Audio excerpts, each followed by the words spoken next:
The United States has asked Switzerland to extradite 7 FIFA officials arrested on corruption charges in May, the Swiss authorities say. Formal extradition requests were submitted on Wednesday, the Swiss Federal Office of Justice, FOJ, said. The 7 top executives arrested in Zurich are among 14 FIFA officials indicted on charges of rampant, systemic, and deep-rooted corruption. The charges follow a major inquiry by the U.S. Federal Bureau of Investigation. The FOJ said Zurich police, acting on its behalf, would give the 7 officials a hearing over the extradition requests.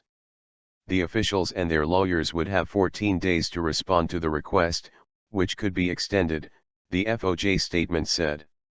After that, the FOJ would give its decision within a few weeks, but warned that any ruling could be challenged in both the Federal Criminal Court and the Federal Supreme Court.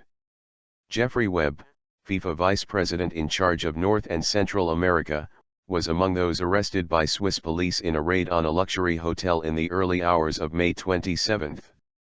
The 7 are among 14 defendants the U.S. has charged with racketeering, wire fraud, and money laundering conspiracies.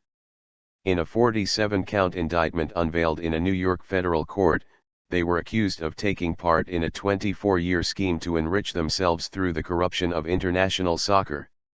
The indictment alleges that U.S. and South American sports marketing executives paid and agreed to pay well over $150 million in bribes and other illegal payments to obtain lucrative media and marketing rights to football tournaments. The corruption was planned in the U.S., the indictment said. The use of U.S. banks to transfer money appears to have been key to the investigation. The charges follow a 3-year FBI investigation.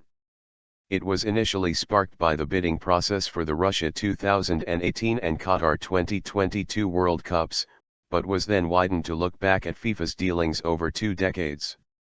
Of the 14 charged, the most senior figures, including Mr. Webb and former FIFA Vice President Jack Warner, are football power brokers in North America, Latin America, and the Caribbean. FIFA President Sepp Blatter has not been indicted, although both the U.S. and Swiss authorities have said they may interview him as part of their investigations. He was re-elected as president 3 days after the Zurich arrests, but later he announced he would curtail his presidency as the scandal threatened to engulf the organization.